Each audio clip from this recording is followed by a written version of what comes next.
from a spectator's point of view.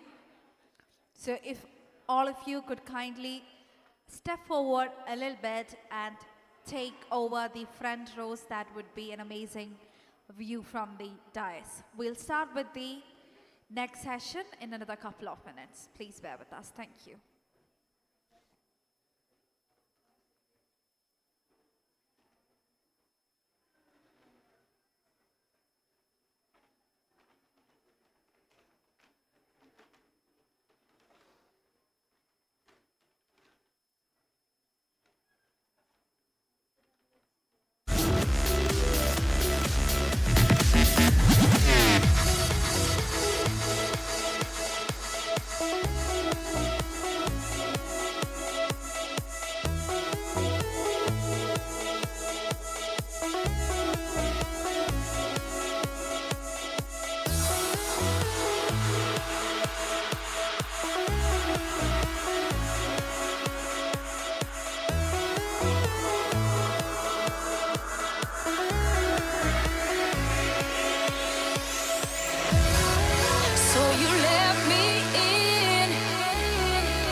Sure. Welcome back, ladies and gentlemen. We are about to kickstart the next session of the day, which is Women in Dairying, something really exciting and something that probably women in this hall are looking forward to hear. Anyway, to kickstart the session, it's mandatory to welcome the session chairs, the speakers, as well as the panelists, as usual. So without any further ado, as we are lagging behind by a few minutes to start the session, let me straight away invite the session chairs first onto the dais. So, Session 6, Women and Dairying, and to take over the session, as the chair, let me first welcome Mrs. Lida Jacob, IAS. Lida, ma'am, can we have you on stage, ladies and gentlemen, with a good round of applause? Let's welcome Mrs. Lida Jacob, IAS, onto the dais. Welcome, welcome, ma'am. And to join this esteemed lady, let me welcome Ms. Caroline Amond, ex-Director General, International Dairy Federation. A good round of applause as we welcome this lovely ladies to the dais who will be performing the role of session chairs today. Welcome, Ms. Caroline. So, a quick introduction to these chairs. Mrs. Lida Jacob IAS, former Dairy Development Commissioner, Kerala. Ms. Lida Jacob has joined Indian Administrative Services back in 1978. She has served in various capacities in several departments of Government of Kerala, such as Land Revenue, Labour Department, etc. She has earlier served as the Dairy Development Commissioner of Kerala. Once again, a hearty welcome to ma'am. And Ms. Caroline Amon, the ex-Director General, International Dairy Federation, has earlier served as the Director General of the International Dairy Federation. She's a lawyer by profession. Ms. Amon has been a diplomatic and has 25 years experience in senior executive and public affairs roles in private, public, and for non-profit sectors. So as we have these lovely ladies who will be taking over the role as session chairs, it's now time to welcome the speakers and the panelists onto the dais. First, let me start with Mr. Brasale, who had been with us during the first session as well. Mr. Brasale, may I request you to kindly join these lovely ladies onto the dais? Right. Also, let me welcome Ms. Lawrence Riken, DG of IDF. Yes, once again, welcoming Ms. Lawrence, who had been with us during the past session as well. Well, you had a lovely break, I guess, and the energy is all packed up. Can we have a good round of applause as we welcome all these speakers onto the dais? Welcome, Ms. Lawrence. Let me now welcome Ms. Chio Shibata, entrepreneur from Sen, Japan. Ms. Chio, a lovely lady all the way from Japan. It's an incredible opportunity for us to witness someone like her who has traveled from really far. A hearty welcoming. Unfortunately, I do not speak any Japanese, but I wish I could extend a lovely welcome in Japanese. Now, moving on, let me now welcome Ms. Donna Cram onto the stage. Ms. Donna, ladies and gentlemen, give it up for Ms. Donna Cram, who is stepping onto the dais as the speaker for this session. Let me now extend a warm welcome to Mrs. Rachana Theodore Goel. Rachana, ma'am, a very beautiful and lovely lady dressed up in a gorgeous Kerala sari, and appreciate that you pulling over a Kerala sari today and being very, very presentable in God's own country. Well, now let me extend a hearty welcome to Ms. S. Sridevi, the chairperson of Shreeja Mahila Milk Producer Company, all the way from Andhra Pradesh. Again, we can see a lot of woman power stepping onto the dais. Sridevi, ma'am, a hearty welcome. Now it's time to make some noise as we welcome Ms. Bura Thanasri, chairperson of Mulukanur Women's Cooperative Dairy, Telangana. Thanasri, ma'am, may I have your presence onto the stage? It's come all the way from Telangana for being here with us. Welcome, welcome, ma'am. And last onto the dais, let me welcome Ms. Gayatri Patel, the chairperson of Ajarpura Dairy Cooperative Society, Gujarat. Gayatri Mama, may I request you to join us on stage?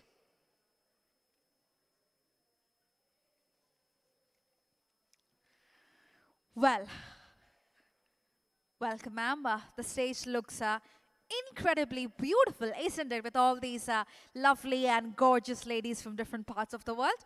Let me not take any further time because we're already a bit late to start the session. So over to the session chairs to start with Women in Dairying session.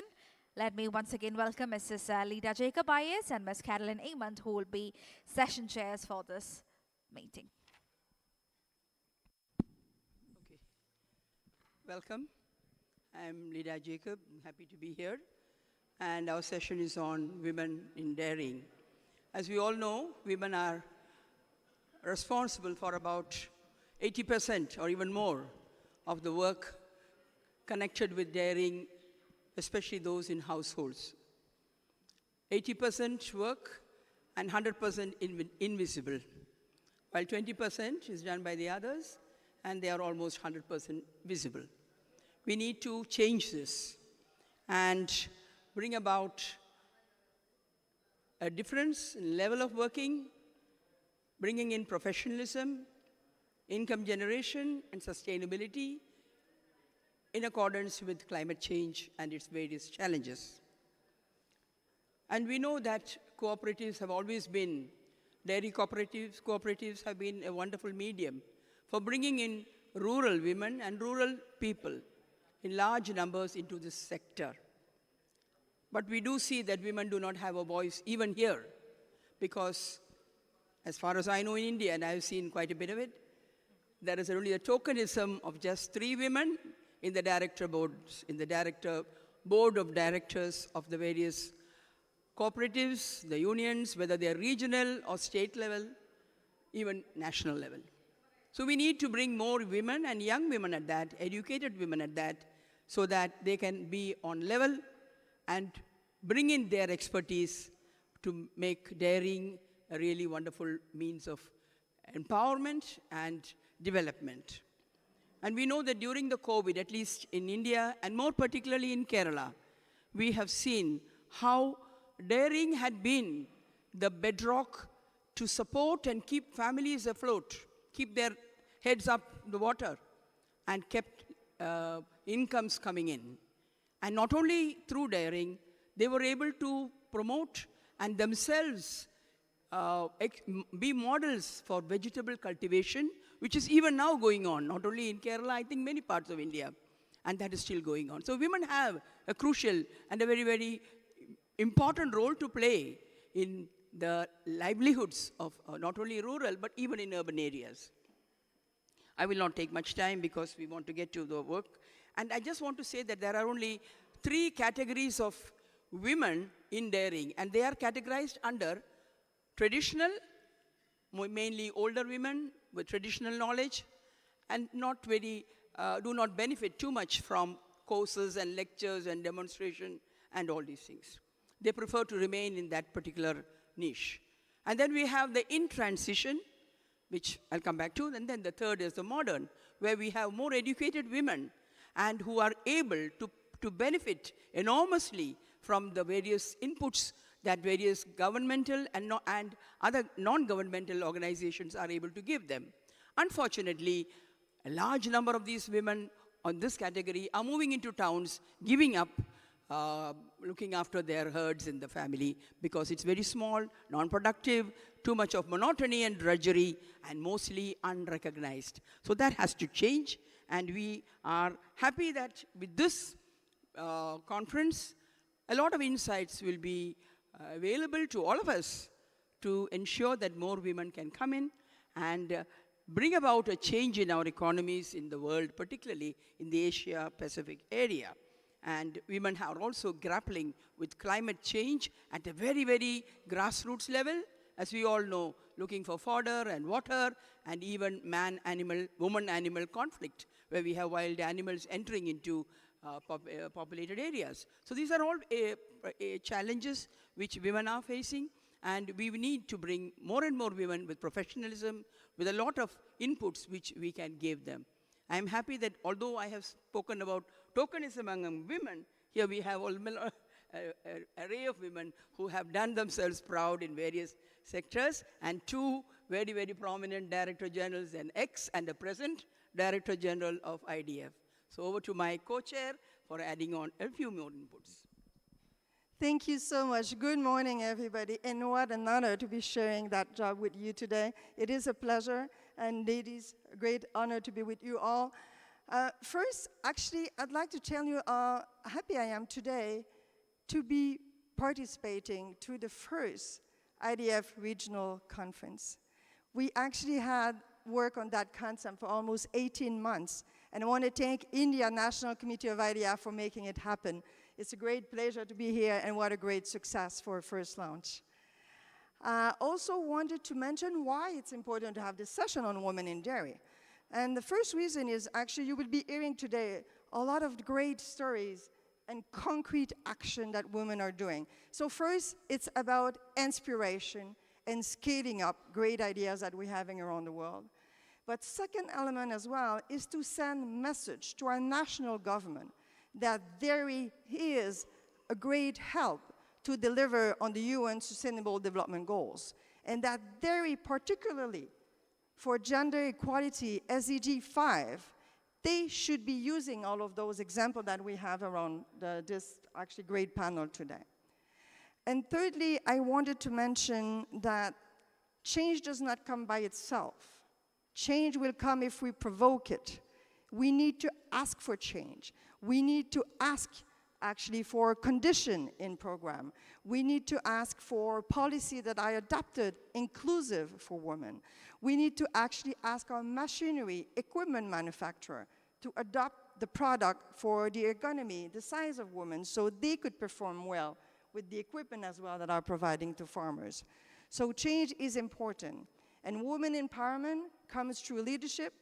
It comes with education and mentoring, but it also comes from the support and understanding of a male counterpart that we have something to bring to the sector, and that dairy is actually helping the livelihood of billions of people around the world. So with that, we actually will start with our first panelist. We have a great example for you, and we really hope that you'll be inspired. So may I welcome to the floor, the first panelist will actually be the one and only, the second woman, because I was the first female DG of IDF. So Laurence Ricken, our new IDF Director General. So Laurence, the floor is yours. Ladies and gentlemen, Ms. Laurence Ricken, serving IDF for the last 12 years as Science and Standards Program Manager, championing for the role of milk and dairy in nutrition security. You have 15 minutes, starting now. Thank you very much. What a privilege, and I'm so humbled to be part of, look at this. I mean, this is just incredible panel. And we're gonna hear about people who are actually doing work. I mean, who are actually providing for us. I'm gonna just give some top-level information, but first and foremost, thank you for all what you do for us. And then to the audience, what a magnificent to see a variety of men and women, because it's about working together. It's a joint responsibility. So thank you for all of you to be here to have this conversation together with us. Caroline already mentioned it. Within the Sustainable Development Goals, there is one specific on SDG 5, achieve gender equality and empower all women and girls. It's a goal on its own, but in practice, it's a prerogative to achieve all other UN Sustainable Development Goals. As with 50% of world population being female, we need to consider this one in order to leave no one behind, which is the ultimate outcome of the Sustainable Development Goals. So why women, and why women in agri-food systems? So if you haven't read these reports, and before this we had a conversation with FAO, I highly encourage you to look into this report. For time's sake, I'm not going into all the aspects within, but take a look and you'll see how important women are in agri-food systems and why are they key to have this conversation. Agri-food system, we're going down to livestock. livestock has a specific element for dairy again, for women again, because a lot of them, and I'm sure we're going to hear that, have a specific role to play in the management of the dairy animals and the animal products.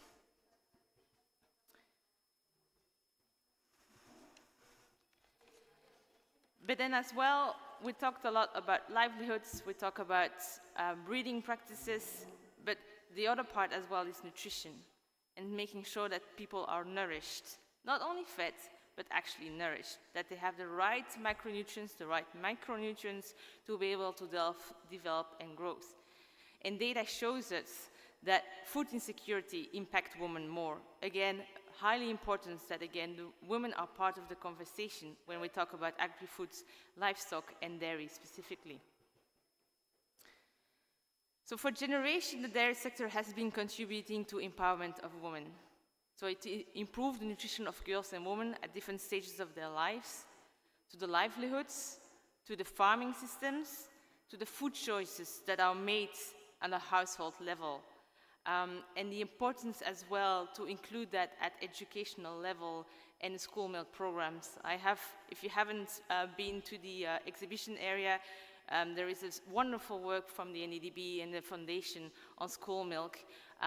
Please go and take a look. So more than 800 million people are suffering from hunger on our planet, and this hunger includes chronic food deprivation and malnutrition in the form of nutrient and macronutrient deficiency. And I already mentioned that the role that dairy plays is about nourishing. It's not about feeding. It's because it's that nutrient-dense liquid gold that brings so many different elements to the table so that people can actually grow and develop. So we have looked at the data, and on our website you'll find a fact sheet that looks at the role of dairy in empowerment of women, specifically looking at the nutrition aspects throughout the life stages, from adolescence to when pregnant, breastfeeding, as well as the older years. I highly recommend you to take a look at it, because you can see that at every stage dairy plays a role for women. If it's from the maternal health, from the dairy protein as the calcium, to make sure that the mother are in conditions to be able to have a progenitor, as well as the childhood, which has a very specific needs to be able to grow and develop the brains, to be able to have those capacity to go forward. I already mentioned school milk. School milk is also very close to IDF's work. We have a school milk knowledge hub that looks at all the different case studies and how dairy plays a role in those children, but how we put those programs in place.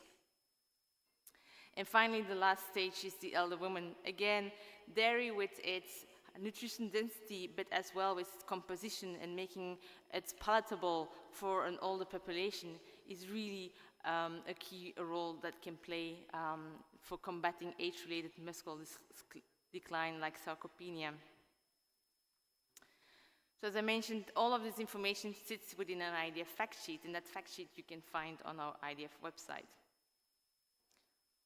We have been looking at it also from a more technical point of view within an IDF Nutrition Health Symposium, something that we have been holding for the 4 years. And in 2022, we looked at dairy across life stages. So what did IDF do? Because there is a lot of data that showcase that dairy and women are intrinsically together. So in 2022, we have set up an IDF task force on women in dairy. And it's about filling those gaps and facts and stories on the place of women in all aspects of the dairy value chain and on the contribution of dairy on women empowerment.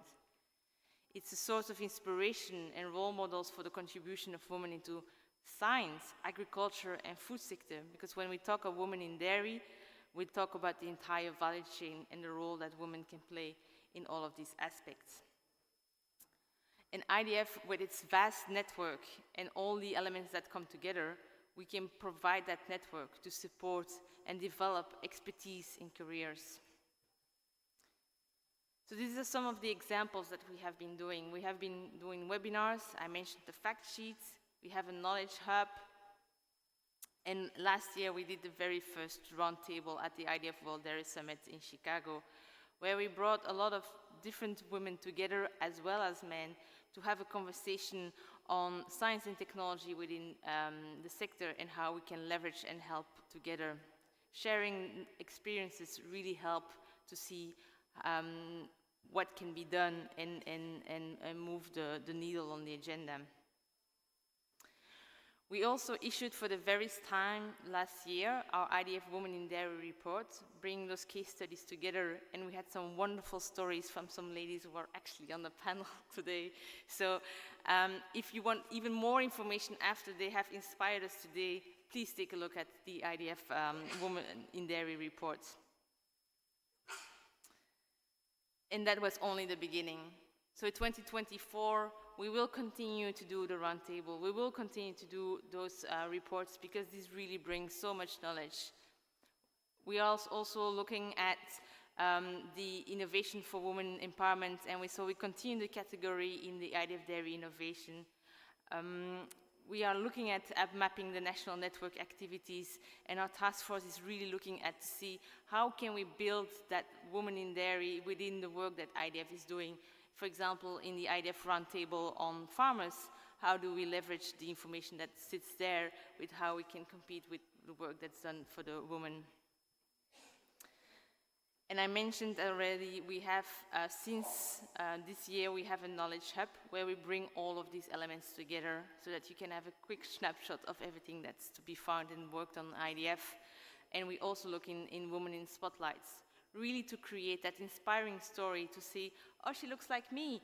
How did she arrive at? What can I learn from her? So that we can really engage that conversation in that community. I already mentioned that we'll continue the conversation at the roundtable in Paris, but as well we'll have a specific session on women within the World Dairy Summit as well. So it's really being built in the storyline of what we do in IDF and making sure that we bridges all of these elements between the different works that we are doing. If that inspires you, please take a look at the website and see how you can engage with us and inspire you as well to be part of the conversation and how we can learn and leverage what you've been doing. And with that, I will end my conversation here.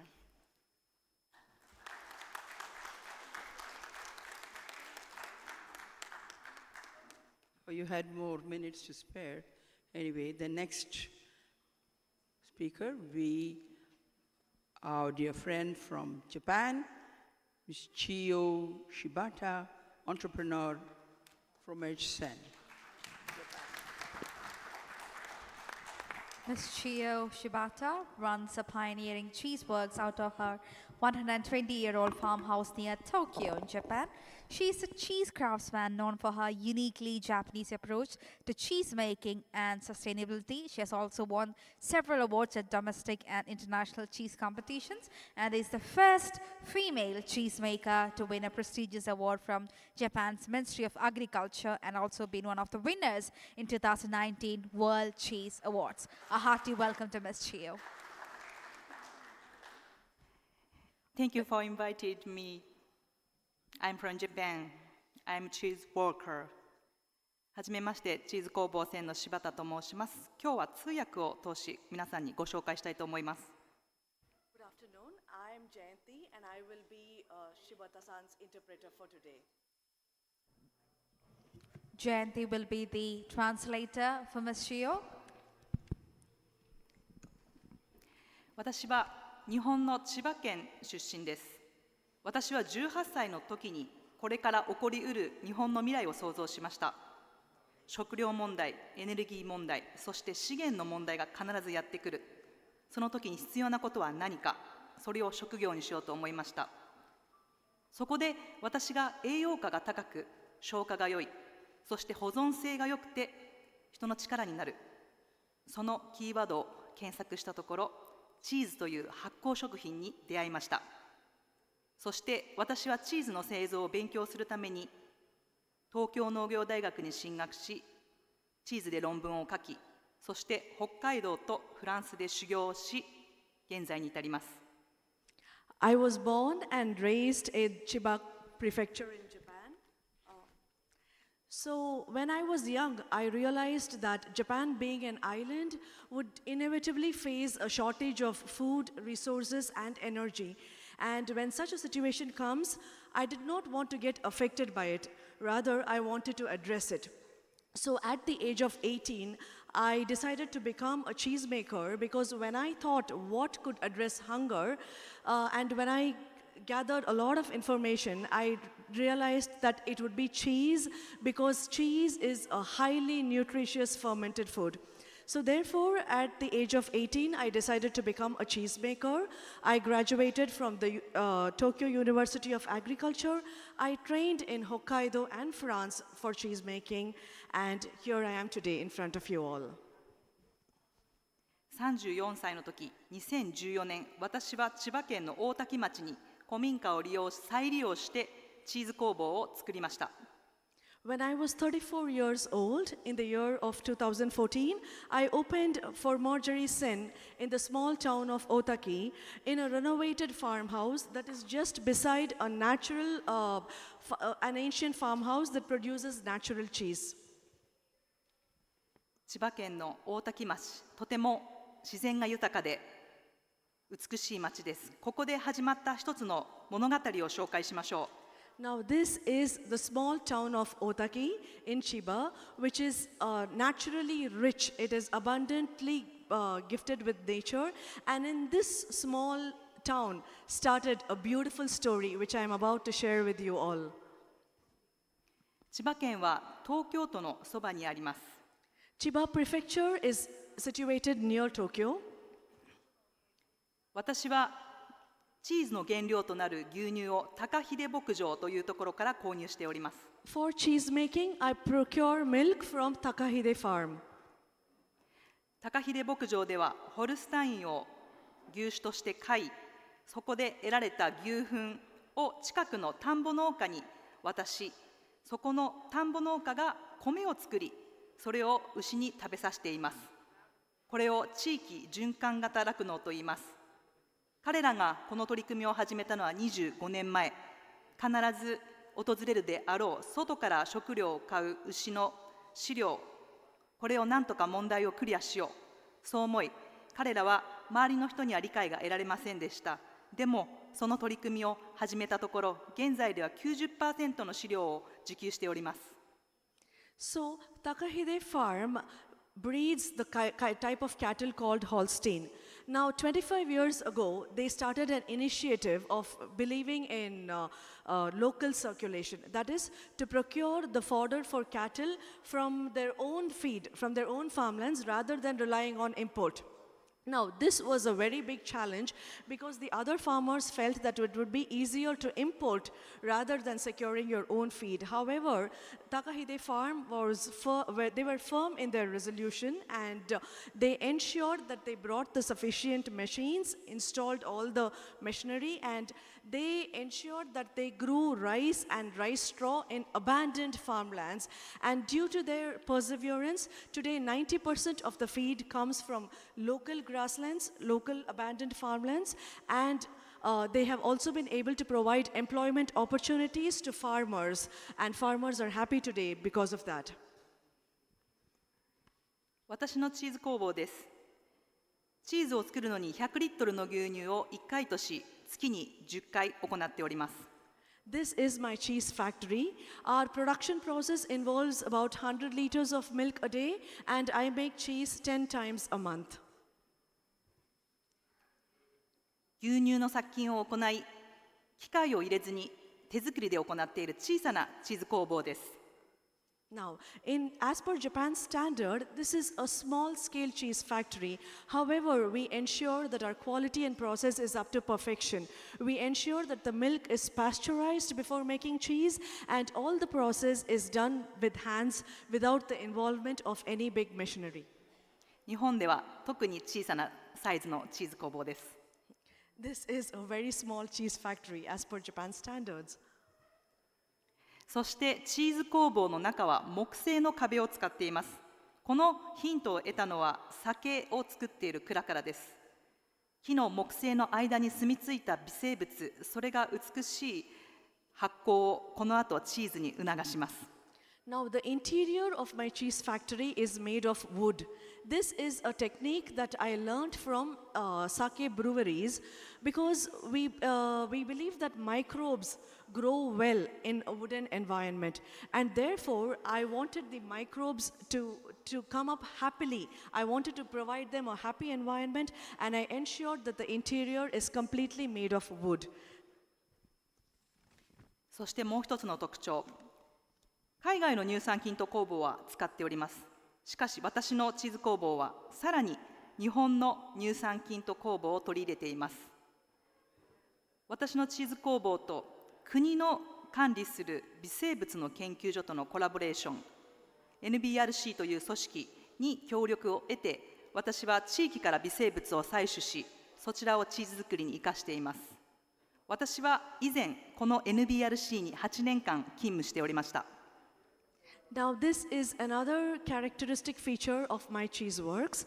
If you see, we do use lactobacillus and yeast we do procure them from overseas, but most of it we'd like to make it ourselves.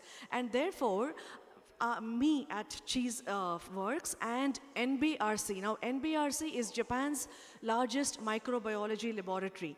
I've worked with them for 8 years. Now, NBRC and I collaborate together to bring up a lot of trials to produce our own lactobacillus and yeast. 私はチーズを通して日本の美しさを世界に届けたいと思っております。I believe in expressing the beauty of Japan to the world through cheese. その一つを紹介しましょう。古道というチーズです。One such initiative is this cheese called kodo. Kodo in Japanese means heartbeat. 樹齢70年の杉の木を森から切り倒します。Now, we cut a 70-year-old cheddar tree. そして山を守る木こりから木を切っていただき、私たちは紐を使って森から太鼓のリズムと一緒に引っ張り出す祭りを行いました。これは古い昔、日本人が森への命の感謝をした祭りを復活させ、再現させました。Now, this is a picture that we made. In Japan, there was an ancient tradition where once we cut the trees, all those involved in the process, people who protect the forest, people, woodcutters who are well aware and who do respect trees, once the tree is cut, they tie the tree to a rope and bring it to the town and celebrate it with drum beats. This is basically to express their gratitude for the life of the tree. Now, this was a long forgotten tradition that I wanted to bring back. So we brought back the tradition because we believe that we should express our gratitude and appreciation for the life of trees. その森から切り倒された木を使って人の背丈もある木桶を作ります。これは昔の日本の発酵食品には通常味噌、醤油、酒、その発酵食品を作るタンクとして使用されていた歴史があります。Now, using the cheddar tree, we make wooden buckets. Now, what I'm showing here is a small model. However, it's a human-sized wooden barrel, and this is called kiyoke in Japan.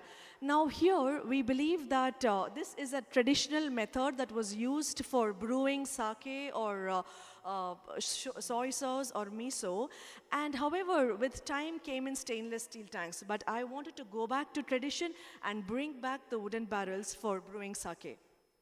伝統的な製法にわざわざ私たちは時間を戻したのです。This is a traditional method that we went out of our way to bring back this traditional method. その中で日本酒が作られます。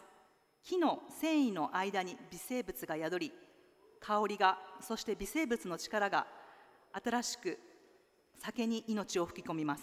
A variety of microorganisms exist in these wooden barrels, and their interaction provides a unique aroma and flavor to the sake.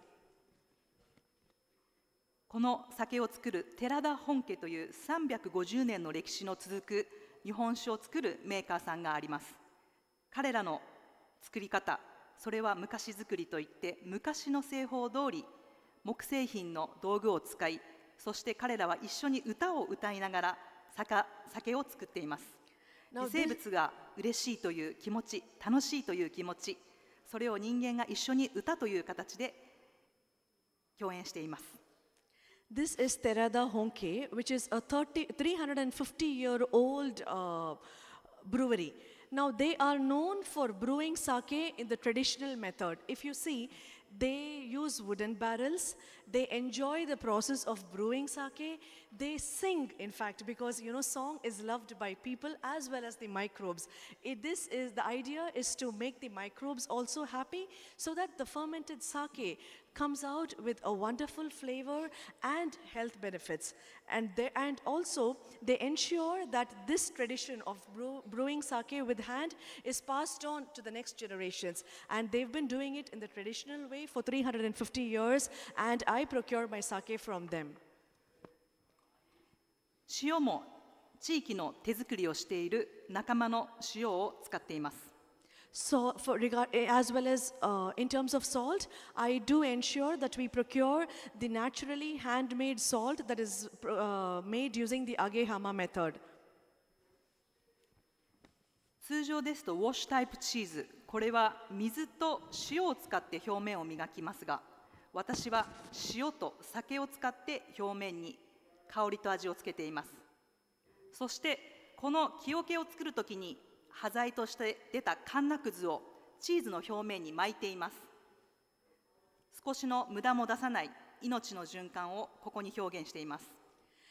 I also make wash type cheese. Now, usually wash type cheese is washed with salt and water, but I ensure that we retain the flavor using sake. So, sake gives a unique flavor, and not only that, I ensure that the packaging, the inner lining of the packaging is made with the wooden chips or shavings that are usually discarded when making the large wooden barrels. We believe that nothing should go to a waste, and when we give a lining of this wooden chips around the cheese, it adds its own unique flavor and aroma to the cheese. そしてこのチーズを去年私は世界のコンクールに出品いたしました。フランスで行われたモンディアルフロマージで銅賞、そして世界で一番大きなチーズコンクールで銀賞を受賞することができました。Now, this Kodo cheese which I made was recognized globally. Last year, I won the bronze award in a cheese competition conducted by France, and I also won the silver award in a world level, in the world's largest cheese competition that was conducted in Europe. 森を守る職人。Thank you. I'm happy. 森を守る職人、酒を作る職人、塩を作る職人、そしてチーズ職人、すべて私たちの手で作られた物語が一つの結果を世界に届けることができた証拠です。People who understand the importance and preserve forests, people who preserve tradition, or craftsmen who make sake, the craftsmen who make cheese like me, we all get together and we wanted to bring out the flavor of Japan. And I was so happy that this was appreciated and loved globally. This is a recognition of all our efforts to bring out Japan's flavor. 微生物は目で見ることができません。ただ、目に見えないからといってそれを信じないわけではなく、彼らの存在に気づき、心を寄せ、響き合うのです。まるで地球とつながるような思いを持ち、私はチーズを作っています。There are a variety of microorganisms which we do not see. However, they do live, they do exist around us, and they play such an important role in our lives that it's important that we understand their presence, be aware, and respect them. 日本の美しさを、伝統的なものを通し、チーズを通し世界に届けたい。I wanted to show cheese with Japan's beauty and tradition. 例えばプラスチックが多く使われているチーズの商品なんですが、私はできるだけ日本の伝統もそこに絡めたいと思い、折り紙で作られた包装容器に入れています。For example, this is origami, paper folding, which is Japan's own unique tradition, and we use this to pack our cheese. We do not use plastics, and this is one of our initiatives in terms of presenting Japan's beauty and tradition through our cheese. 伝統が残れば国の文化が残ります。それを私たちは大変意識している世界です。We do understand that a country is represented by the beauty of a country is represented by its tradition, and that's what we wanted to portray. 子どもたちの教育もしております。私は50人の子どもたちを20年間招待するイベントを行っております。そこでは牛の授業、そしてチーズの授業を行っています。チーズ工房1000という名前通り、50人の子どもたちを20年間招待する1000人の子どもたちが生まれます。そのうちの1人か2人かが次の世代に自分の手の中にある職業を通し、生き物や命の価値を伝えてほしいと思っております。So this is our contribution to the society. We may be a small venture, but we believe that we can make a significant contribution to the society, and our aim was to educate children. We conduct workshops once a year. Our mission is to educate children on the importance of respecting lives, on understanding the process of cheese making, and how cows are maintained. And our goal was to train 50 children every year for 20 years. Now that at the end of 20 years would come to training 1,000 children. 1,000 in Japan means sen, and sen goes with our kobosen, our cheese work. That's how we are represented. So we believe that at the end of 20 years, even if one or two of those children can grasp the idea and train it to the next generation, and if they can make the next generation aware of the importance of life, our mission would be considered successful. 今年10回を終えましたので、残り10回となりました。This is the 10th year, and we are halfway towards our milestone. 多分夢は叶うでしょう。I believe that our dream will come true when it comes to training 1,000 children. そしてチーズの副産物である水分、ホエーをドレッシングに加工しております。これは地域の福祉の授業の皆さんに加工していただき、私はオンラインショップでそれを販売しております。Whey is usually a byproduct that is discarded when making cheese. However, it has immense nutritional and health benefits that we decided to work with a welfare facility that has disabled people as well. So we make we've researched and come up with a great dressing which we sell online, and by this we are able to give a very nutritional product as well as provide employment to the welfare society. 捨てていたものを資源を無駄にしない、この考え方もとても重要です。We believe that nothing should be wasted. 私は9年前、一人の作り手としてこのチーズ工房1000を立ち上げました。今ではおかげさまでたくさんの仲間たちに支えられて、このチーズ作りを作ることができています。そして9年後、私はこのインドで日本の活動を発表することができました。夢が叶った瞬間です。世界に届く日本の美しいチーズができたことです。私の取り組みが皆さんの心に何か届けばとても嬉しいです。もしあなたが手元でやりたい思い、夢があれば始めてください。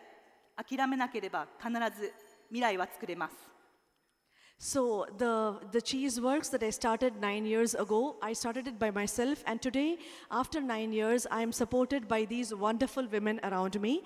And today, after 9 years, I also have the honor and privilege of standing in India in front of all of you, presenting and sharing my wonderful journey.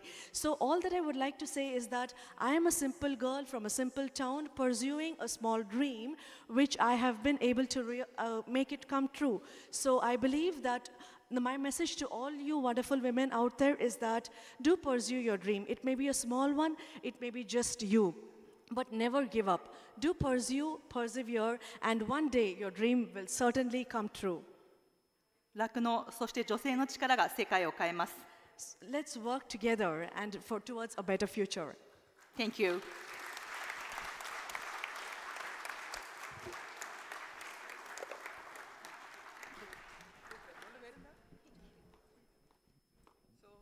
Thank you very much, Chiyo Shibata and her wonderful interpreter, Jayanti. And if many of us were wondering what cheese had to do with sake, I think we have got the connection. Cheese and sake and origami and the future generation linked a lovely chain. Thank you so much. Wonderful. And the next speaker, I think. Yes, actually, our next speaker is our actually Frontera Dairy Woman of the Year. So let's celebrate that great success. So Mrs. Donna Crane is a dairy farmer in New Zealand. So we look forward to hear from your story, Donna. The floor is yours. Miss Donna, a fourth-generation dairy farmer, and her husband, Mr. Philip, manage a thriving dairy farm in New Zealand where they prioritize sustainability using cutting-edge technology and engaging with the community. She is on the National Advisory Committee for Dairy Environment Leaders, a farmer-led initiative and one of 12 climate change ambassador farmers throughout New Zealand. Recognized as Frontera Dairy Women of the Year 2023, Donna's journey reflects her commitment to positive change in New Zealand's agriculture landscape. Welcome, Donna. Thank you. Hello, I'm Donna Cram and I'm a proud dairy farmer from New Zealand.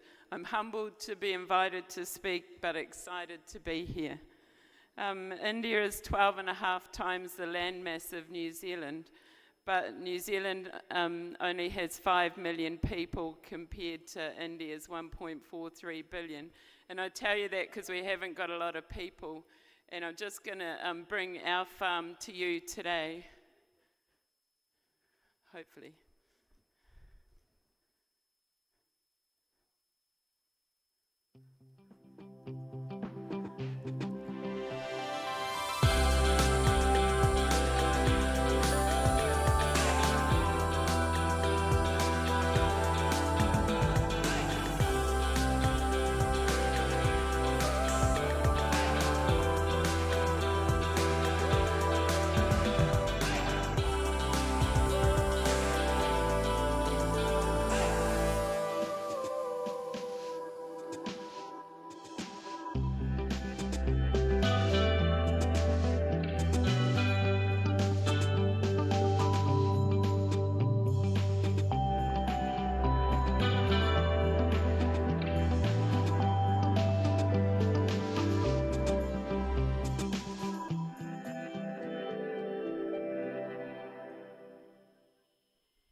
So my story started on a dairy farm in Taranaki, and you can see we're in the North Island on the west coast, underneath the Mount Taranaki.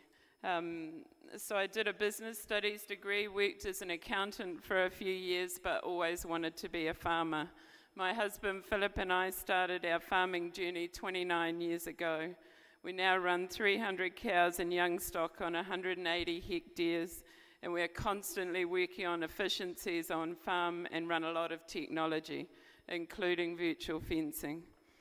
I was in several community groups that led to being chairperson of both play centre and primary school committees as my children grew up.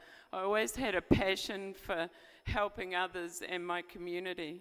My thought process was always made me feel like a square peg in a round hole sometimes, not quite fitting in, as I always had a big vision that others couldn't see. In 2016, we were recognised with a Taranaki Regional Council Award for the work completed on farm with fencing and planting to improve fresh water and ecology. This has now recently become regulation in New Zealand. Off the back of the Regional Council Award, I was invited to the National Dairy Environment Leaders Forum in our capital city. While at Dell, I heard of a program called Escalator for development of governance and leadership for women. In 2020, I applied and was accepted. Only 15 women are chosen each year. These women were my support group, my cheerleaders from the very beginning. the place to start a safe conversation where opinions can be aired and discussed. After a few years of attending Dairy Environment Leaders' annual 2-day forum with farmers from all over New Zealand and my escalator course, it gave me some confidence and a big vision and a lot of inspiration to start a local catchment community, catchment meaning river, and we have a lot coming off the mountain. So we did that in 2021, and while spearheading the formation of Taranaki catchment communities, a regional committee to support catchment groups and rural communities through environmental change. I chair Taranaki catchment communities, which has led to being invited on the Dairy Environment Leaders National Committee. I also joined Taranaki Federated Farmers, who advocate locally and with central government, and I now sit on the executive committee, another trusted network. After Escalator, I continued to study environmental certificates, and in 2022, I was shoulder tapped by an outgoing regional councillor to run for a position on the Taranaki Regional Council. I was elected. It is a challenging position, but it's so important to have rural people at the table, as most of the policy and regulation affects us. Regional councils in New Zealand manage our natural resources, such as fresh water, as in streams. In 2023, I was awarded the Fonterra Dairy Woman of the Year for the work I've done. This has enabled me to do some further study and travel. I had several enablers to help me to develop into who I am today, but I continue to evolve. I now feel like I fit in. I have amazing networks. My cup is full. I'm still passionate to help our rural communities and primary industries. Some insights from my journey. Don't be afraid to apply for opportunities, even if you don't think you're going to get it. Others may see qualities in you that you don't see. If you apply and don't succeed, then others will know that you're ready for an opportunity, and you may get one. Back yourself. Other people don't always know more than you just because they talk louder. We all come from a different place and have different passions and visions. Have positive people around you. We don't have to have all the skills. Find others who have specialist skills to work with you. To start Taranaki catchment communities, I found a great knowledgeable facilitator. That wasn't my skill.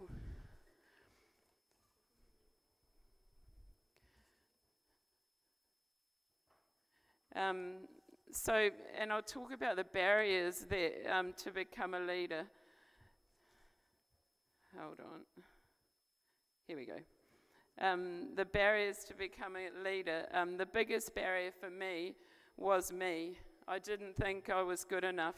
In New Zealand, many rural women suffer from what we call imposter syndrome, where you do not think you deserve to be in the room.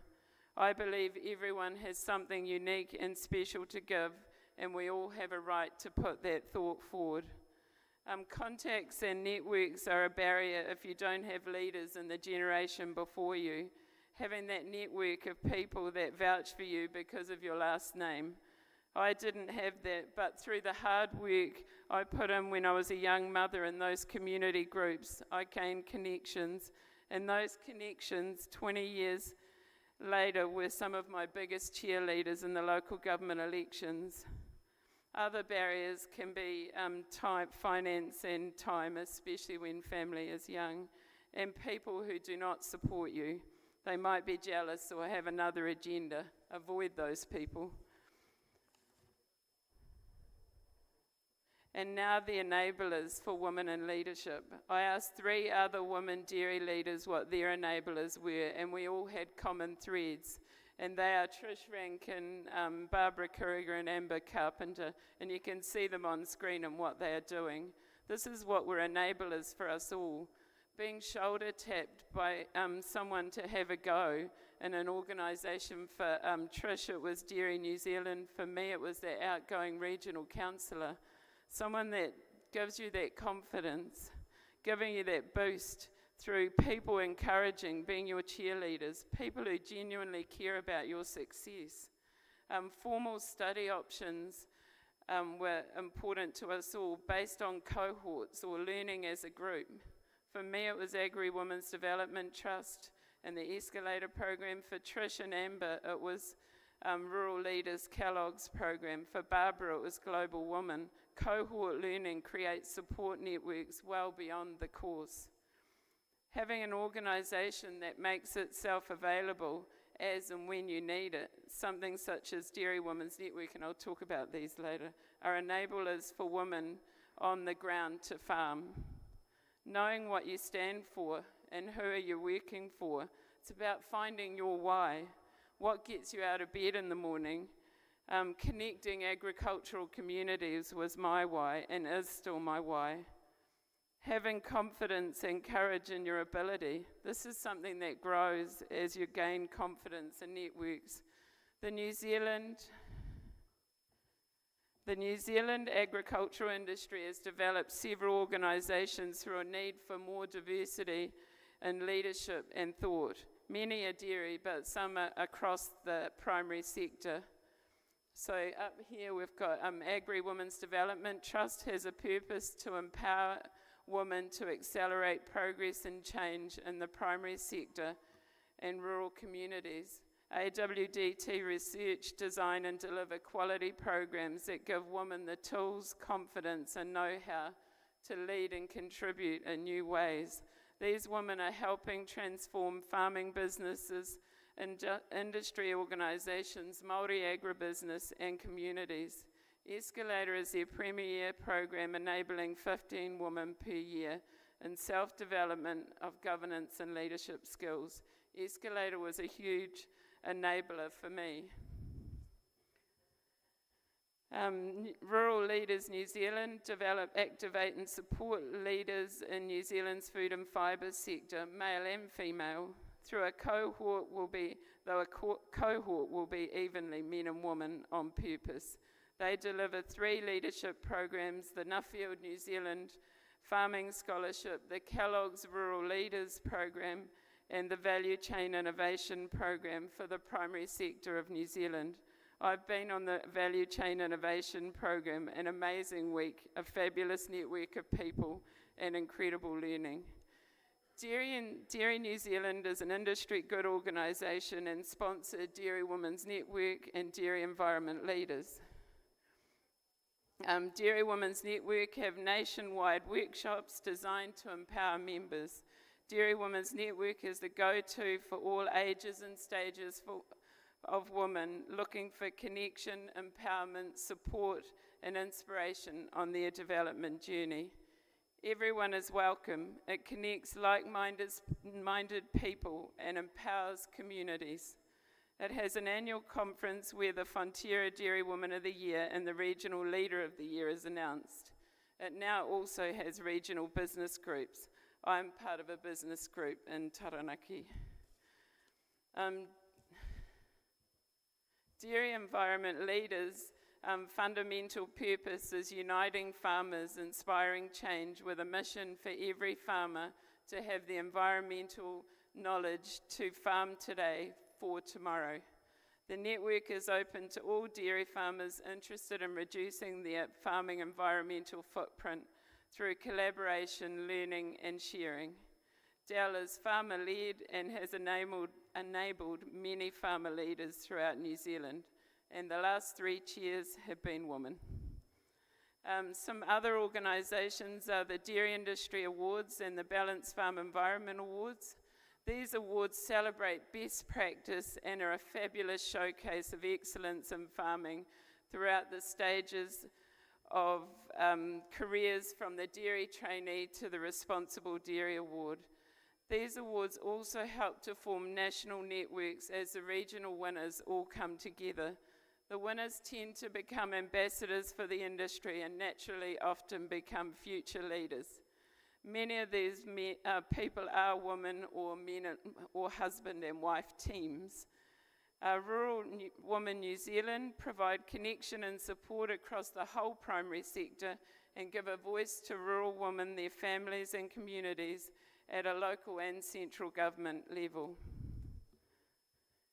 And this is one close to my heart, and that we will see a lot more going forward in New Zealand as an enabler for new leaders as catchment communities, again based on river catchments. I founded with support Taranaki catchment communities.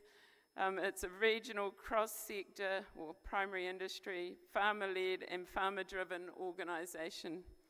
With pressure from urban New Zealand to improve environmental outcomes in both freshwater, biodiversity, emissions and pest management, there was a need to educate and work together at a catchment or community level. Farmer-to-farmer learning is seen as really powerful in New Zealand. We're an umbrella organisation to support what is 16 community catchment groups and growing. We're on a journey to support rural communities so they are in a positive space for the future.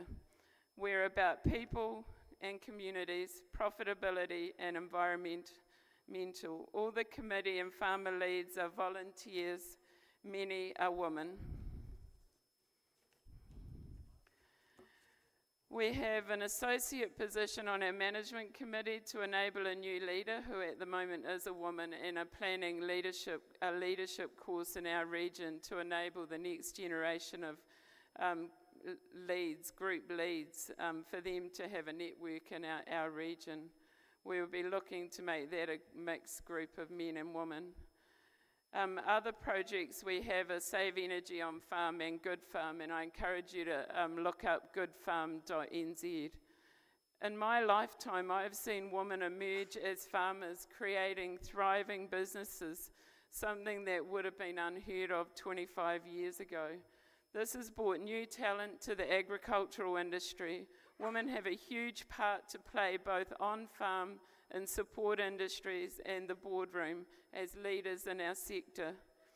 As you can see, the New Zealand dairy industry has a whole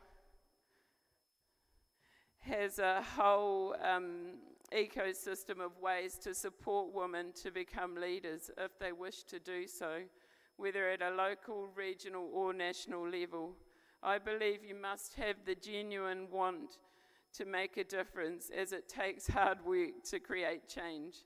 There is often not a personal gain, but the feeling when you see something to fruition for your community or organisation is truly magical. We need to have the courage with support to leave your comfort zone. As we all know, your comfort zone is a lovely place, but nothing grows there. With leadership comes responsibility, both in your actions and the responsibility to develop new leaders. I hope I have inspired you to think about what you could do in your leadership pathway. I encourage you all to believe in yourselves and the value of your contribution. From my family to you all, thank you for your time today. I also thank you for the welcome and kindness my husband Philip and I have had since arriving in India. If people at home asked me what was the best part of India, I would have to say it was the people. Thank you so much.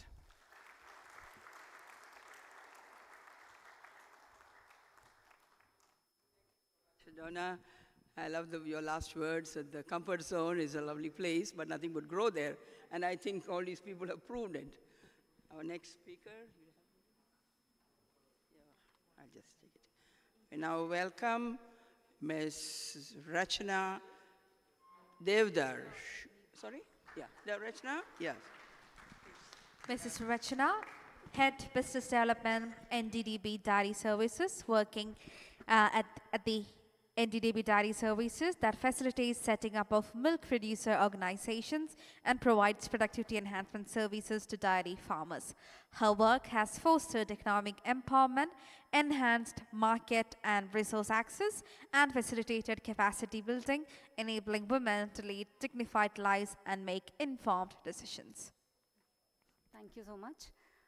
Good afternoon all, and namaste. It's truly an honor to speak at this forum in front of such esteemed panelists and guests here. It's also been a very enriching session, hearing a lot of diverse experiences and the experiences that they all have, diverse and unique, I would say. Before I delve into my topic, I would like to let the house know what I do and what brings me here. So I work with NTDB Dairy Services, which is a wholly owned subsidiary of National Dairy Development Board, a legacy we have to honor and protect. And we focus on creating and strengthening farmer-owned milk producer companies, where we build teams which work on maximizing returns to dairy farmers as their sole objective. We also work for increasing animal productivity in the country, which is very much the need of the hour today. Now, while doing all this and working here, I got an opportunity to actually connect very deeply with the women dairy farmers of our country. I could understand their daily routines, I could understand their family power structures, got glimpses to their aspirations, and the most important thing was seeing their journey from inhibitions to conviction. So like, as we went along, it further reinforced my belief that empowerment of women does benefit the society. Empowerment, the definition of empowerment has actually undergone a change over a period of time, we have seen. Human being is a basic unit of society. Human beings create institutions, and institutions create societies. So in the manner, we need the right balance of male and female energies for the best development of a human being. In the similar manner, what I feel is women-led institutions can actually bring about a balance in our societies. So probably we are actually moving in that direction.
Now it's working. It's working. I restarted. Sure, I sure. restarted. It's working. So, continuing from where I left, we speaking about women-led development. Our Honorable Prime Minister, Shri Narendra Modi, has also emphasized this, where he has already mentioned in many of his speeches that the narrative, the time has come for the narrative to change from development of women to women-led development. No. It's also an economic game changer, if we see, because it's quite evident from the statement that was made by former IMF chief, Ms. Christine Lagarde.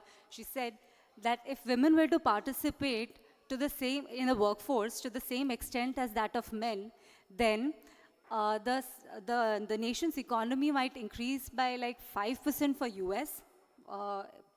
For Japan, it may go as high as 9%, and for India, they say that it can go as high as 27%. So we have a lot of proof for that. Women also contribute to 2/3 of the household dairying time in India. Why coming to dairying? Because in India, dairying contributes the maximum to the nation's economy, almost close to 4%. So dairying has a lot of role in the economy. Now, dairying as a profession has helped rural women become a part of the mainstream. And as a mainstream, and because it has given them that power. Is a profession, it has helped, and neither it has entitled to get milk payments in their name and the due recognition that was never given to them. In the process, NDDB Dairy Services has facilitated 15 milk producer companies across the country, and Shreeja being the first milk producer company that was formed, we are honored to have Sridevi ma'am here. She is the chairman of Shreeja, and we all know that they have got international recognition, and we look forward to hearing your journey, your and Shreeja's journey here. Coming back to the slide, after Shreeja, there were 14 more milk producer institutions that were formed, and we have almost 500,000 women enrolled with us who are these MPCs are operating in 12,000 villages, and they have a share capital contribution of close to $11 million US. They collect close to 2 million kilograms of milk per day, and the annual turnover of these companies has been close to $450 million. It's also very important to note that these companies, in a span of last 10 years, have actually transferred milk payments to the tune of $1,100 billion into the bank accounts of women. Milk producer companies try connecting women to the mainstream, and in doing so, it has a major, broader and a deeper impact. It has been very beautifully emphasized by our session chair that dairying does have a lot of impact in the life of rural women. In case of our milk producer companies, we have seen that these dairies have actually changed the power structures at the household level. They have improved the nutrition level. We have already spoken about this here. And in dairying, we see a lot in that kind of a difference. It has brought modernization and technical innovation to the grassroots level. And it has also freed our women from the grip of the middlemen or the money lenders, as we say. Next point is, it mainstreams the women into the economy. And milk, being a 365-day product, has a lot of impact on the psyche. And it involves a lot of discipline, a lot of rigor, and it brings in a sense of you have to ensure robust systems in order to do sustainable dairying at a household level. So accordingly, taking a cue from Dr. Verghese Kurian, his statement, he was father of white revolution. His work is significant enough. We know we are the world's largest milk producing country in the world because of him. He said that development is nothing but development of men and women. So if we see how milk producer companies are actually developing these men and women by giving the instruments of development in their own hands. The fair and transparent systems of milk collection, which are automated, have been set up at the village level. Investments have been made to ensure that the real-time data synchronization happens so that women get to see the information on an immediate basis. Direct bank transfer is happening, so we have, so they get the information on an interval of every 10 days. There is an improved credit worthiness because of that. Now, we also conducted a survey just to understand how these milk producer institutions are making a difference in the lives of women. So, a survey was administered where the women indicated that they feel economically empowered because they have a larger say in the asset creation. Majority of them, almost 77%, said that they purchased more animals, and then most of them said that they purchased or repaired their house. Then the next best thing that happened is there is an increase in consumption of the nutritive foods, more of pulses, more of fruits and vegetables, and more of milk and milk products are getting consumed. There's an increase in the savings and the decision making. They have a larger say in the decision making expenses. Then we have the affordability part. It has definitely increased. They are able to have an access to better clothes, better health services. But the most important thing that has happened is the women can now decide about the education of their children. They know they can plan and then they can invest so that they have kind of path prepared for their children because of the income from dairying. This has also given them access to market and the resources that we see, specifically the productivity enhancement services that are being provided. Enabling has happened through capacity building, through a lot of training programs, a lot of awareness building programs for these women, and they acknowledge and appreciate that. Social empowerment has come in because they have got respect from society, from family, everyone, and they have a role in the production-related decisions also. And they know they have a say in how to invest their time, how to invest their resources.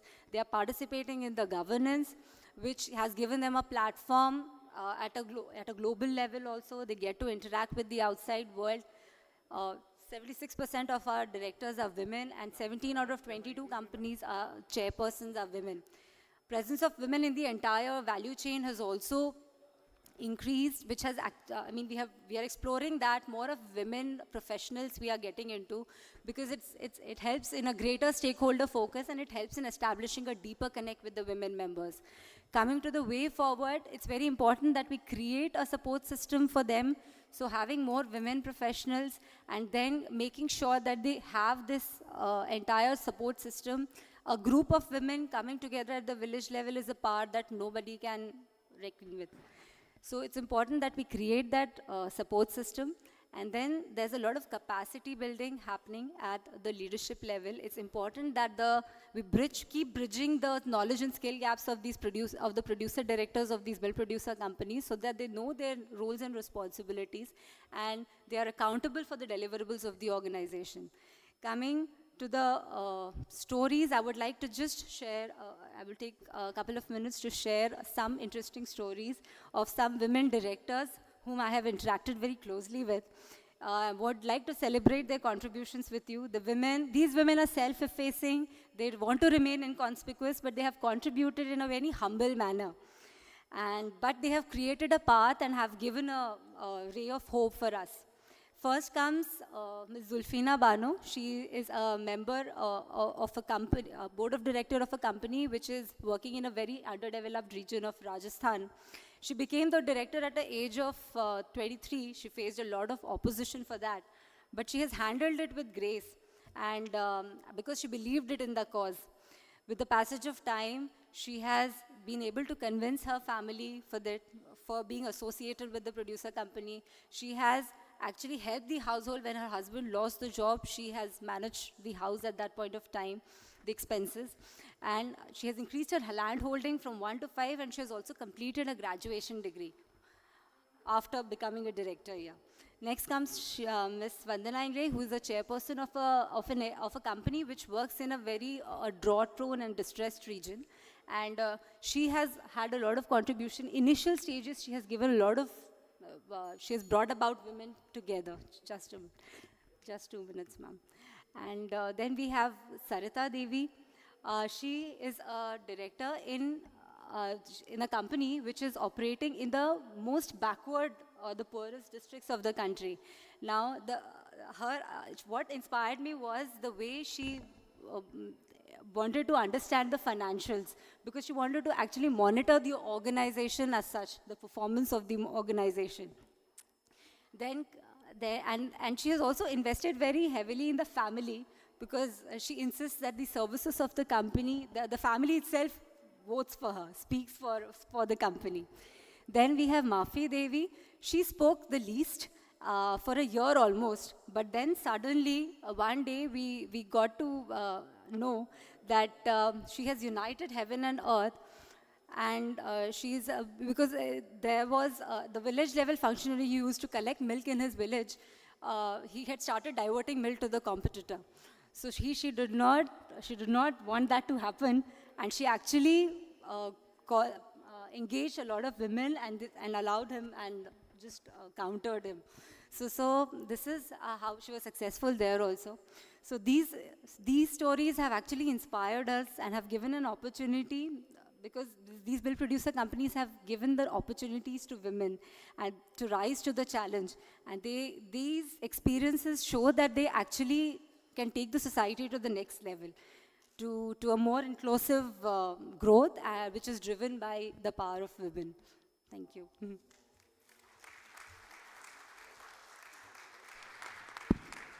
Thank you, Rachna, and sorry for that break, but you came back with the same fire and passion. Thank you so much. And now I'd like to call for experience of Shreeja Mahila Milk Producer Company and Ms. S. Sridevi. Ms. S. Sridevi, Chairperson, Shreeja Mahila Milk Producer Company, Andhra Pradesh. She is the chairperson of the world's largest women-owned milk producer company. Under her chairmanship, the company achieved 1.2 lakhs members. She has received an award from IDF at Chicago, USA under the innovation category named Innovation in Women Empowerment in the Dairy Sector 2023. Welcome, Ms. S. Sridevi. Thank you, ma'am. Good afternoon, all. Namaste. I am proud to be here as the chairman of Shreeja, a company run by women who are dairy farmers. Shreeja shows how women working together can achieve great things.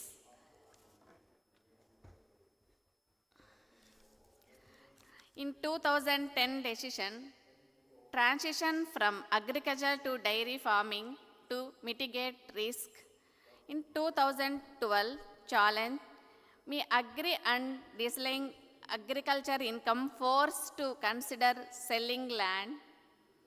In 2012 and 24 setback, lack of transparency, irregular payments and limited knowledge led to losses in dairy. In 2014, in Totally My Life Change, Empowerment, shareholder and member of the board of directors at Shreeja Mahila Milk Producer Company also made the decision in 2015 and 17. Financial security, opening and bank account, regular income flow, and constant milk procurement ensured financial stability. Recognition, received bonus, dividends, and recognition for my achievements. In 2018, investment, purchase 2 additional cows. In 2020, received the Best Young Dairy Farmer Award. In 2021, Leadership, Best Women Leadership Award. Achievement, became the chairperson of the world's largest women-owned company. My daughter is studying in Yeshiva University, New York. Best achievements in Shreeja. Shreeja built a network of over 1 lakh women entrepreneurs, transforming their lives and livelihoods. Enabling environment, women-only membership, foster a supportive environment where women can share experience and overcome challenges specific to their roles.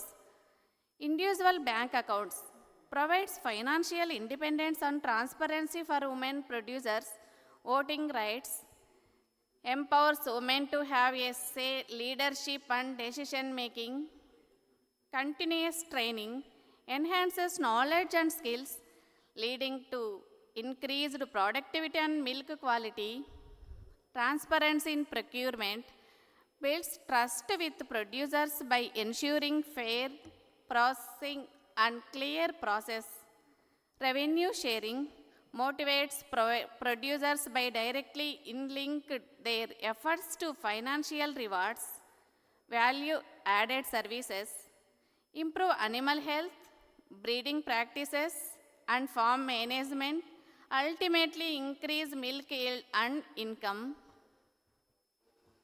Outcomes, membership, 2014 in started 27 members in Shreeja. At present 2024, 1,20,000 members. Income, 2014, my income is 1 month 10,000 only.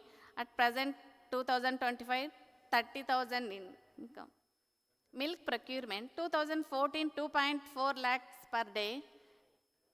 At present, 6.5 lakhs per day. Milk procurement, 2014, 8 liters per member. 2024, almost 11 liters. Reserve migration, 5,000 families. Assist creation, 99% of the respondents, which include multiplication of cattle, new house, agricultural land.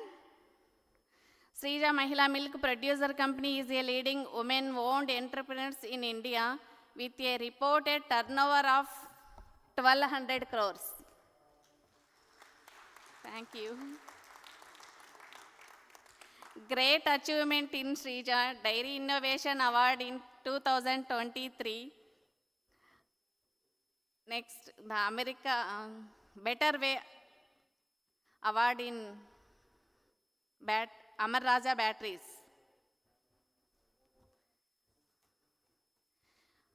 We are thankful to the NDDB and NDS helping us succeed.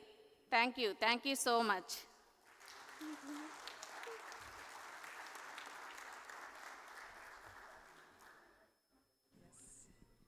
I will definitely want to thank you and congratulate for your impact. It's impressive to see the impact of one woman. I'm very impressed. Thank you very much. You very well deserve that innovation award. And you women were the first one to receive IDF Dairy Innovation Award for Women Empowerment. So that's a great, great, great achievement. So thank you. Thank you. Thank you very much. So let's go with our next speaker. Are you good with the panelists? So next we call on our panelists. First, Ms. Bura Dhanashree, chairperson of the Mulakannur Women's Milk Producer Company, Telangana. Good afternoon. Sabak namaskaram. Let me also welcome the translator, Marpati Paskar Reddy, to help with the translation. We have with us Ms. Bura Dhanashree, chairperson of Mulakannur Women's Cooperative Dairy, Telangana. ಮುಲ್ಕನೂರು ಮಹಿಳಾ ಸಹಕಾರ dairy ಭೀಮದೇವರಪಲ್ಲಿ Hanamkonda ಜಿಲ್ಲಾ తెలంగాణ. ముల్కనూరు మహిళా సహకార dairy అధ్యక్షురాలు బుర్ర ధనశ్రీ. మా ప్రాంతంలో కరువుతో రైతు కుటుంబాలన్నీ జీవనోపాధి కోల్పోయి ఇబ్బంది పడుచున్న సమయంలో ముల్కనూరు గ్రామం చుట్టూ 20 కిలోమీటర్ల పరిధిలో ఉన్న గ్రామాలలోని పాడి రైతుల నుండి వచ్చిన మహిళలము ఉన్న అత్తల్ప నీటి వసతులను ఉపయోగించుకొని పాడి పశువులను పోషిస్తూ పాలను వ్యాపారులకు పాలు అమ్మకాలను చేస్తుండేవాళ్ళము. In the year 2000, we have a severe drought in our area. We have to, in 25 kilometer radius, we have around 82 villages. In all villages, there are severe problems in milk pricing and middlemen. Then all they sit, they have a meeting. పాల వ్యాపారులు గిట్టుబాటు ధర ఇవ్వక ఇబ్బంది పెట్టేవాళ్ళు. ఆ తరుణంలో వచ్చిన ఆలోచనల చీకటిలో చంద్రుణ్ణి చూసినట్టు మహిళా డైరీ ప్రారంభించి స్వయంగా వ్యాపారం చేసుకుంటే బాగుంటుందని భావించి they thought dairy is a good business for rural women. They started Mulkanur Women's Cooperative Dairy. మా ప్రాంత మహిళల కృషి పట్టుదల ముల్కనూర్ మార్కెటింగ్ సొసైటీ వారి సూచనలతో మరియు ఎన్డీటీపీ వారి సాంకేతిక సహకారంతో 2002 ఆగస్టు 17న 5,000 మంది సభ్యులతోటి 50,000 లీటర్ల సామర్థ్యం గల ముల్కనూరు డైరీ ప్రారంభించబడింది. The rural agricultural cooperative like Mulkanur Marketing Society and with help of NDDB in 2002 August 17th with 5,000 rural women they started dairy union with 50,000 liter capacity of dairy processing plant. లాభాపేక్ష లేకుండా నాణ్యమైన పాలకు సరసమైన ధర చెల్లిస్తూ మహిళా సభ్యుల నుండి పాలు కొనుగోలు చేసి వరంగల్, కరీంనగర్, హైదరాబాదులో అమ్మకాలు చేసి 15 రోజులకు ఒకసారి నిర్దిష్టమైన తేదీలలో పాల బిల్లు చెల్లిస్తూ వచ్చిన మిగులు సంవత్సరమునకు ఒకసారి సభ్యులకు బోనస్ రూపంలో చెల్లించజరుగుతున్నది. So they are paying their members highest purchase price to their women in Telangana state, and they are every fortnight they are paying milk bill, and every year whatever profit they are generating, entire profits they are paying bonus to their members. నేడు 2003 సంఘాల నుండి 25,000 సభ్యులతో ప్రస్తుత పాల సేకరణ 78,000 లీటర్లు, 70,000 లీటర్లు 50,000 లీటర్ల సామర్థ్యం నుండి ప్లాంట్ను 150,000 లీటర్ల సామర్థ్యంతో విస్తరిస్తూ పాల పదార్థాలను ప్లాంట్గా వేరుగా చేయడమైనది. At present they have 203 primary dairy cooperatives with 25,000 rural women were the members, and they are now collecting 78,000 liters per day, and their plant increased 50,000 liters per day to and 1.5 lakh liters processing facility. Then again all village level dairy cooperatives they are automated milk collection station. There is no manual testing and manual weighing.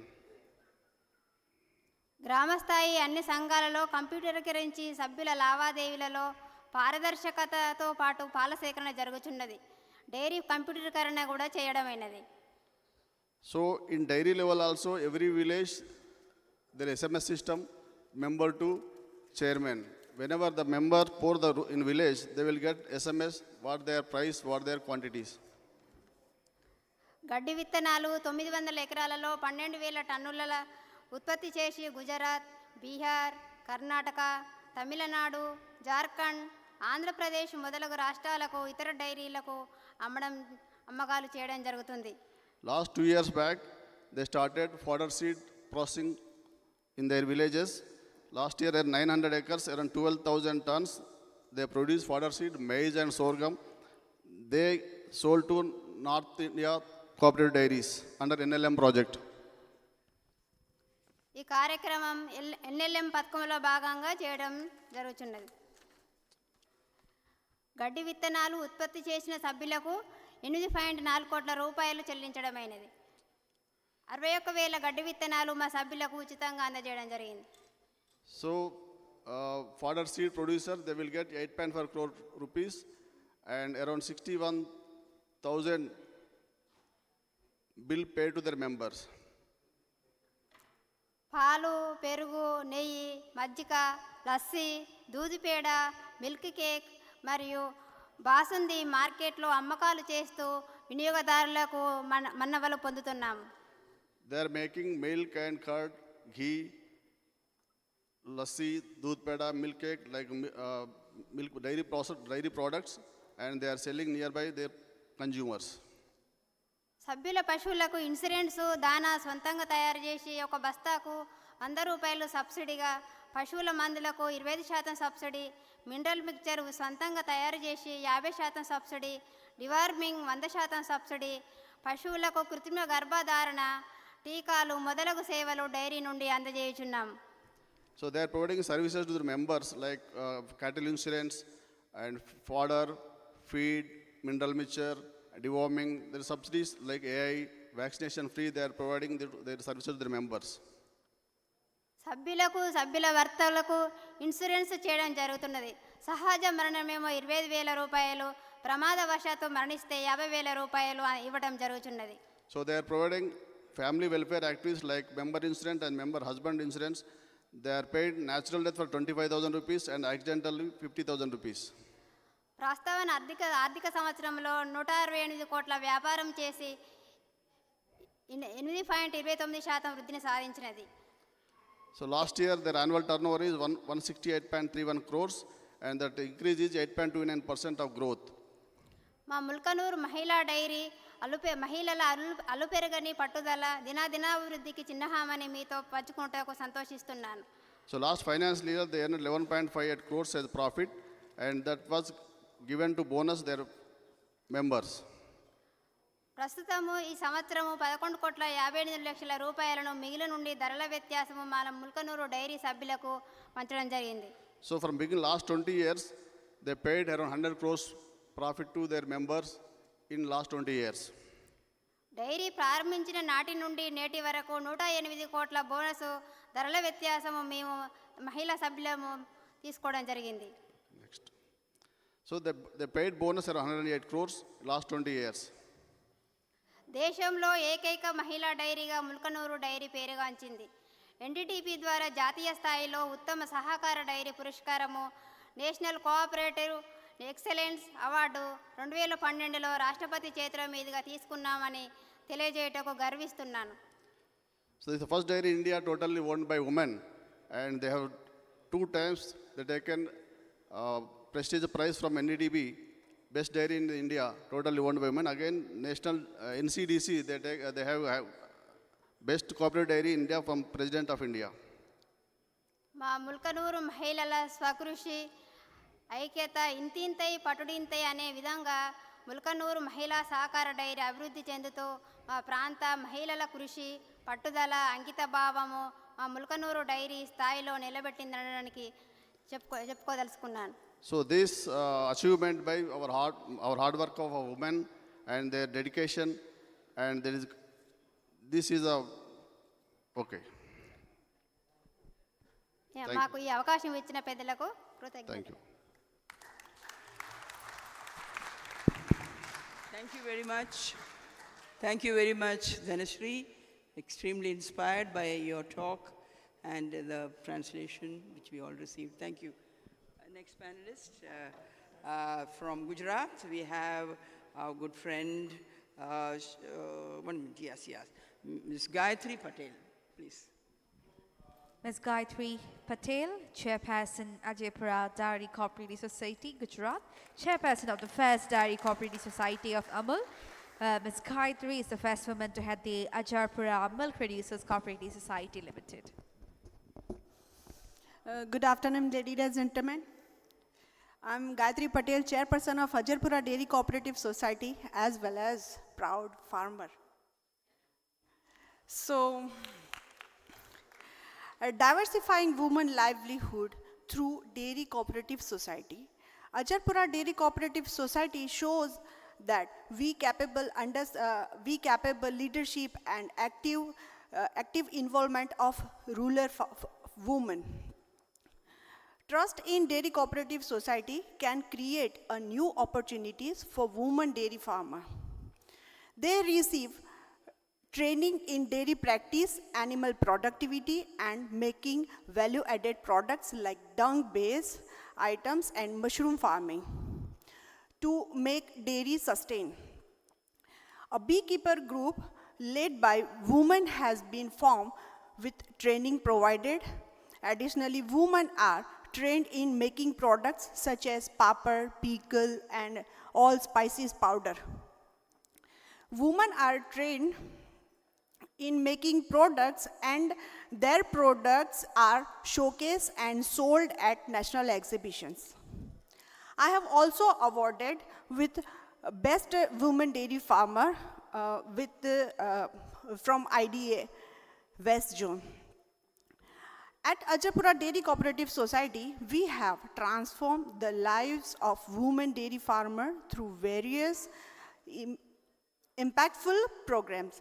By leveraging our cooperatives network, we have provided extensive training to enhance their livelihood. This exploring new income avenues such as creating value-added products from dung and mushroom farming. We have also established a women beekeeping group offering specializing training to generate additional income. Moreover, we have trained them like achar, papad, masala. Expanding their economic opportunities, their products have gained recognition at national exhibition, boosting and sell their confidence. To further empower local women, we opened a retail outlet in Ajarpura village, managed by women and sell their products, providing a platform for financial independence and community engagement. This initiative not only diversity income, but also promote gender equality and community empowerment in Ajarpura.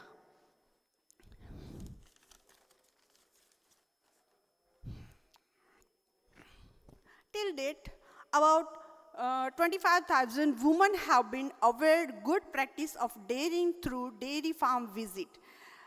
They have also received a demonstration and trainings in making of value-added product from dung.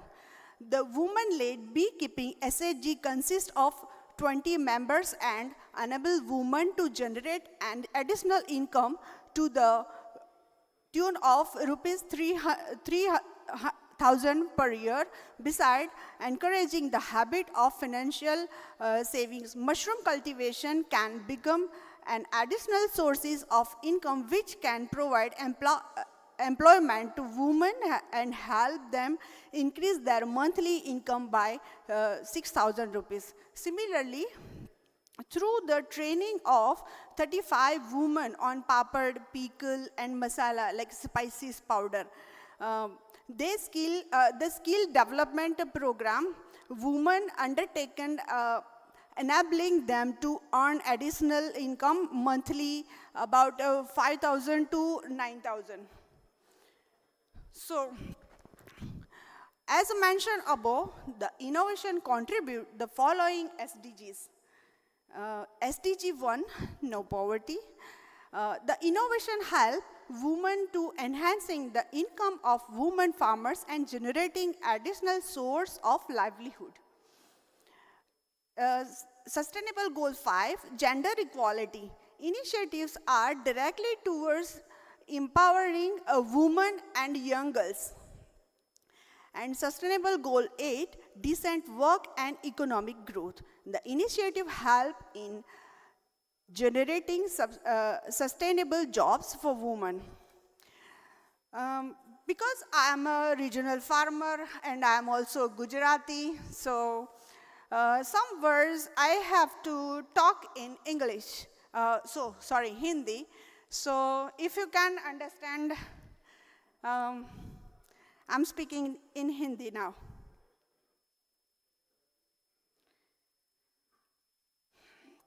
किसान अक्सर देसी गायों को रखने से बचते हैं क्योंकि ये उच्च दुग्ध उत्पादन वाली नस्लों की तुलना में कम दूध देते हैं।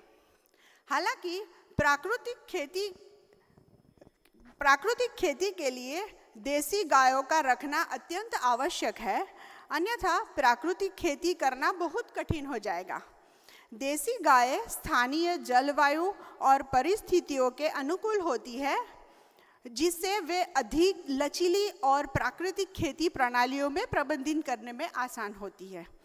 हालांकि देसी गायें दूध कम देती है, लेकिन यदि उनके गोबर और गौमूत्र जैसे अपशिष्टों को मूल्यवर्धित उत्पादों में परिवर्तित किया जाए तो उनका पालन स्थायी हो सकता है। इन उत्पादों में जैविक खाद, बायोगैस, प्राकृतिक कीटनाशक भी शामिल है, जो खेत के लिए इनपुट लागत को काफ़ी कम कर सकते हैं और किसानों के लिए एक महत्वपूर्ण अतिरिक्त आय का स्रोत प्रदान कर सकते हैं। जैविक खाद और प्राकृतिक कीटनाशकों का उपयोग मिट्टी की उर्वरता को बढ़ाता है और रासायनिक इनपुट पर निर्भरता को कम करता है। इससे एक स्वास्थ्य परिस्थिति की तंत्र को बढ़ावा मिलता है। देसी गायों में कई लाभ है। जो उनके अवशिष्ट उत्पादनों से परे हैं, उनका दूध हालांकि कम मात्रा में उत्पन्न होता है, लेकिन अक्सर उच्च गुणवत्ता का माना जाता है, पौष्टिक तत्व से भरपूर और पचाने में आसान होता है। यह दूध स्वास्थ्य और कल्याण पर केंद्रित नीच बाजारों में उच्च कीमत पर बेचा जा सकता है। इसके अतिरिक्त देसी गायों की उम्र लंबी होती है और रख रखाव लागत कम होती है, क्योंकि वे स्थानीय बीमारियों के प्रति अधिक प्रतिरोधी होती है और इन्हें कम गहन देखभाल की आवश्यकता भी होती है। कुल मिलाकर प्राकृतिक खेती प्रणालियों को देसी गायों का एकीकरण न केवल स्थायी कृषि पद्धतियों के समर्पण करना है, बल्कि जैव विविधता और पारंपरिक कृषि ज्ञान को भी संरक्षित करने में मदद करता है। इन शॉर्ट, जितना ज़रूरी है देश की पॉपुलेशन में इतना दूध प्रोवाइड करना, तो उतना ही ज़रूरी है अपने ही ज़मीन की सॉइल वैल्यू को बचा के रखना। तो इसके लिए क्रॉस ब्रीड जितनी ज़रूरी है, उतनी ही इंडिजीनियस ब्रीड भी ज़रूरी है। Thank you so much.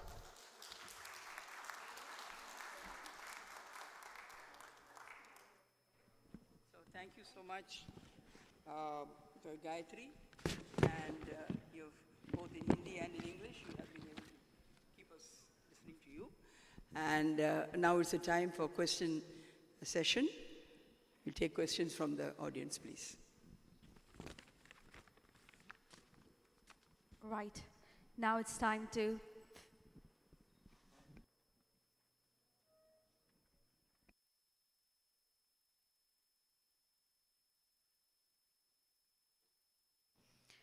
If anyone has any questions, you may kindly raise your hand and the mic will be passed on to you for the questions.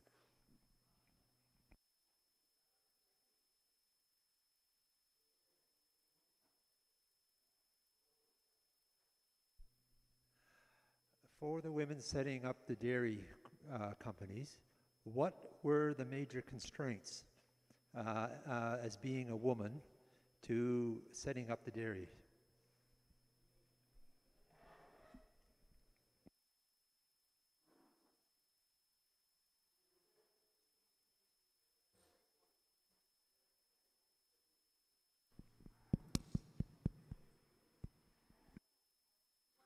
Is this question to me or to her? Specifically set up dairy cooperatives. Okay. Yeah. Sorry, sir, I didn't get you. To the women who specifically established or are running dairy cooperatives. Yeah. Okay? What have challenges that you have faced? Obstacles that you have faced?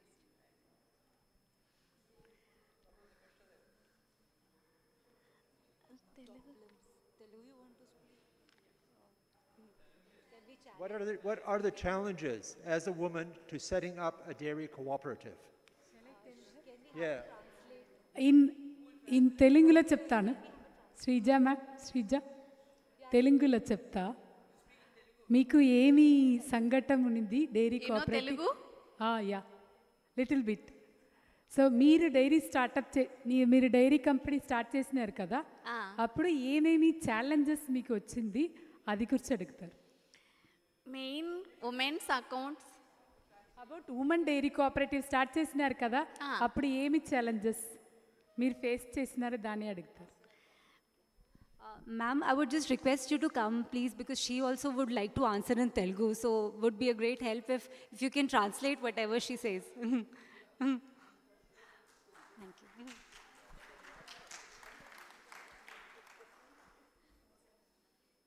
We can translate.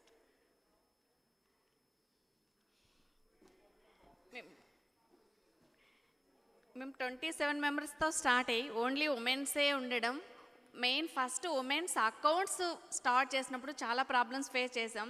చాలామంది women's అకౌంట్సా, మీ దగ్గర మేము డబ్బులు తీసుకోవాలా, మీ అకౌంట్స్లో అని కొంచెం egos, కొంచెం problems అయితే చాలా ఫేస్ చేసాం. But still first she faced the problem is that first making the woman to open the account. In India, if you take the woman who has the bank account, now we have to count it. Right now, due to many schemes and all, many women has opened the account. First problem, she said that opening a bank account in woman's name was a first problem. Next. Finally, success. All are women's accounts. Women face many problems in family, but Please go ahead. Main ఆ women's accounts చేయడానికి reason ఏంటంటే women అయితే ఫ్యామిలీని కరెక్ట్గా lead చేసి education and health and family గ్రోత్కి ఎక్కువ help అవుతుందన్న ఉద్దేశంతో మేము శ్రీజాలో ఫస్ట్ ఉమెన్స్ అకౌంట్స్తోనే స్టార్ట్ అయ్యాం. So why should women open the account is that she is the main caretaker of the family members, either nutrition, health, taking care of savings and all. So that was the first reason why they tried to open the account in the name of the woman. Milk money should go directly to the woman's account. That was the main reason. Next, A challenge మీరు face చేసినారు ఈ women dairy cooperatives చేసేప్పుడు? Main pandemic సిచ్యువేషన్లో శ్రీజ చాలా help చేసింది. ఏ family కూడా ఇబ్బంది పడకుండా ప్రతిరోజు మిల్క్ కలెక్ట్ చేసుకునేది one only Sreeja. So during the pandemic time there was many challenges. So Shreeja tried to help in such a way that all the days they tried to collect the milk. Apart from Shreeja, I would like to answer John's question because I did my PhD in Mulukunur Women Dairy Cooperative, where I found the few key challenges. How women faced when they started the women-only dairy cooperative. It is the first women dairy cooperative started in India is the Mulukunur Women Dairy Cooperative. The first challenge they faced is that men started protesting because why we can't become the members. That was the first challenges I have found in their villages. That's the first. Now, but how the change happened due to Mulukunur is that now men says in the other villages asking the Mulukunur Women Dairy Cooperative to start in their villages because they found the changes within the household in nutrition, health, girls' education, mobility of the woman. If you go to Mulukunur area, woman can carry 5 lakhs money in her bag and she travels in bus. That is the where I found the changes in the woman dairy cooperative. I think she could have answered your question, John.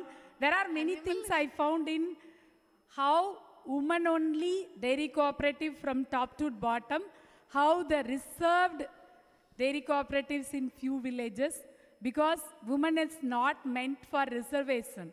It should be inclusive from top to bottom, like Donna mentioned, leadership level, women should come.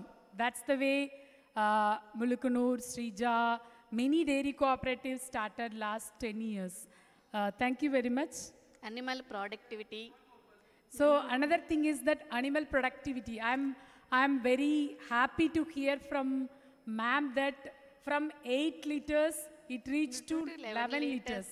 The productivity of animals in the hands of women. So when one of the study in 2014-15, what I found is that capacity of the woman. When you call for any training in dairy cooperative, mixed cooperative, 97% men comes. Only 3% woman comes because she has other kitchen activities. She has to take care of her elders. Some kids will be sick in home. She can't come because you keep the training in 10 to 1 o'clock. So what Mulukunur did is that they tried to change the timing. They tried to go in the villages, try to have the training there. That has helped for the capacity building of the woman. That is the another area we have to concentrate. Still, there is lack of capacity because those who feed is woman. Woman has to be educated for how to feed the animal. Feed, breed, taking care of health. I think Shreeja is doing fantastic work. Within 10 years, 3 liters means it's a very good. Not only me, 1,20,000 members, producers and their families very happy in Shreeja. Thanks to Shreeja. That's great. Thank you. Yeah, we'd like to hear from Gayatri. There is one more question. Projects are being... Can you please explain in English? Okay. So basically, जब हम farmers के पास जाते हैं, तो हम उन्हें वही बताते हैं. एक simple example, like पहले जब किसी को मैसेज पहुंचाना होता था, तो वो कबूतर वाली जो रीत है वो चलती थी. लेकिन जब ये 5G अब आ चुका है, हमें तो मतलब तो मैसेज पहुंचाने चाहिए था. ओके, इनोवेशन ज़रूरी है. सो बेसिकली मैसेज को पास करने के लिए हम किसी को टेलीग्राम कर सकते थे. अभी भी टेलीग्राम कर सकते हैं, हमारा मतलब तो मैसेज पहुंचाने से था. फिर भी अंबानी को 5G तक अपडेट होना पड़ा, है ना, क्योंकि हम लाइव बिजनेस कर रहे हैं, एनिमल्स पे बिजनेस कर रहे हैं, तो उसमें तो अपडेशन ज़रूरी है. एक मिनट मैं कर देती हूँ. What she's saying is that innovation is very important. When we actually, what she's saying is in earlier times there were no means of communication, so we have actually lived that phase and come to a phase where now we have latest technology, and it's important to use that technology because we are into the live business. Dairy being a 365-day thing and all the activities that your cooperative is also doing, data and technology and innovation in that plays a very important role. Yeah. And productivity को बढ़ाने के लिए कुछ गाँव में अभी भी bull use होता है. कहीं पे sex sorted semen आ गया है, कहीं AI तक ही रुका है, और हम फार्मर्स को यही बताते हैं कि जैसे जैसे इनोवेशंस आते रहते हैं हमें इम्प्लीमेंटेशन करना चाहिए. अगर नहीं किया तो अभी भी आप 5 लीटर पर ही रुक गए हो. यहाँ पर मैम वैसे everybody understands Hindi. हाँ, what she's saying that it's important to use the technology in the art productivity enhancement things also, services also, because with time it's important to adapt to the changing needs and to the changing consumer preferences also. Yeah. Any more questions? All right. We are...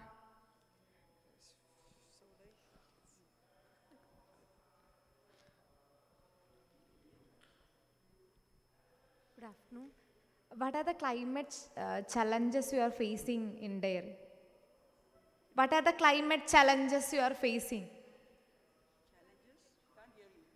Environmental challenges.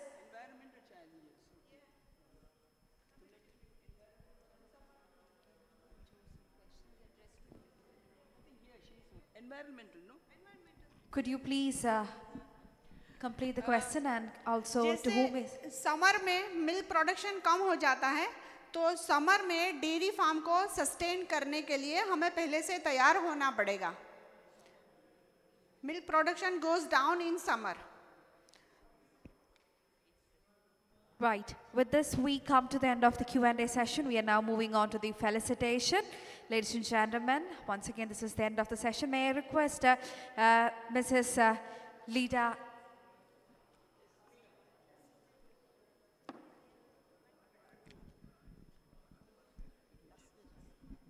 Very, very quickly before we close the session, I just want to take a minute first to thank you all for the difference you're making in your communities and in our society. And really worth a round of applause for all that you're doing, you and all your group of women. So thank you for your contribution. I also want to mention, I think something that you said, it was very important that dairy changed the power structure. So women-led development goes directly into change and progress. And that's something we need to keep in mind. We need to celebrate our success. We need to be proud of that. And I know, gentlemen, you have a question, but we have no more time, so you can come to us afterwards. We'll be more than happy to continue. And I want to make sure and guarantee that the learnings we had today with the barriers, the enablers, and all those great stories, we compiled them and we'll share it with the task force of IDF so that we can use that work to feed the work at IDF. So thank you all for being with this session, and we will thank our panelists, take the photo, and let you go to the lunch. So thank you for your patience and staying with us. A word of thanks from me. Thanks for a wonderful participation and the excellent presentations by all our wonderful speakers here. Thank you from my part, and I'm both co-chairs from us. Thank you very much. Thank you, everyone. May I request Mrs. Lida Jacob-Ayers to kindly facilitate our speakers.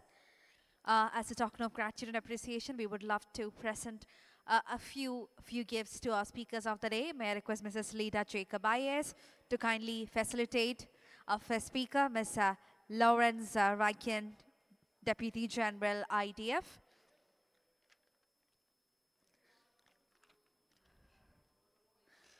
First, we have Lawrence Raikin, DG of IDF. She's being facilitated by Mrs. Lida Jacob. Thank you so much for being here with us and sharing your insights. And that's a lovely gift from us. And now, may I request Mrs. Chiyo Shibata, entrepreneur from Eisen, Japan, to kindly receive the felicitation from Mrs. Caroline Emont.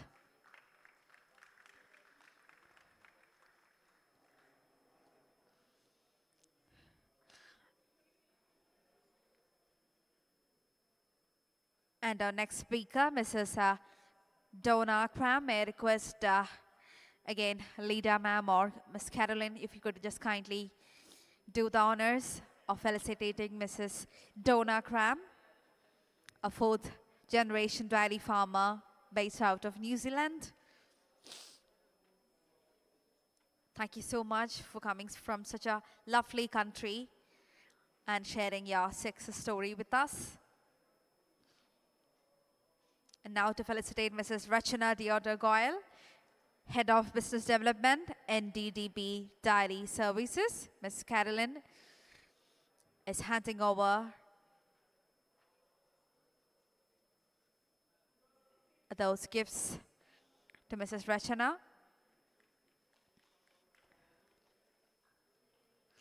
Now may I request Mrs. S. Sridevi, Chairperson of Shreeja Mahila Milk Producer Company, Andhra Pradesh, to kindly accept our token of love and gratitude from Ms. Caroline Amond.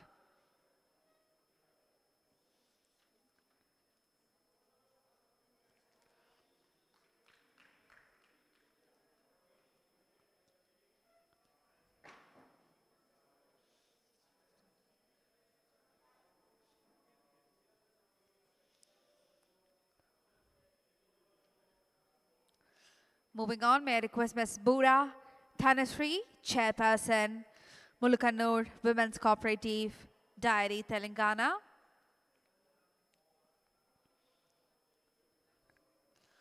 to kindly accept the Ponada as well as the Valkanari from us.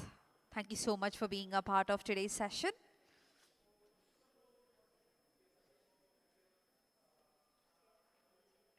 And last but not the least, may I request Ms. Gayatri Patel, Chairperson of Ajarpura Dairy Cooperative Society, Gujarat.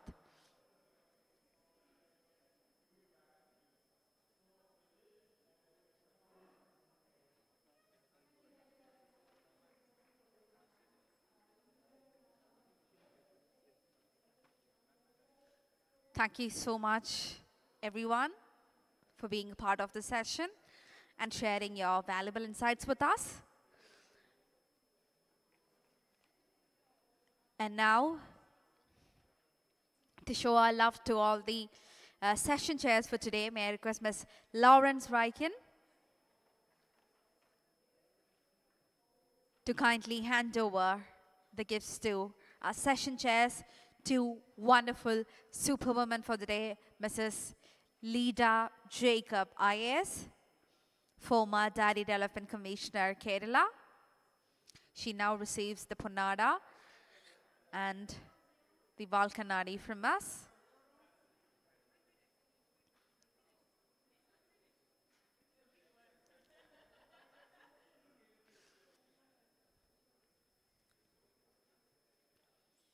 And also, Ms. Lawrence, may I kindly request you to facilitate Mrs. Carolyn Amont, ex-Director General, International Dairy Federation.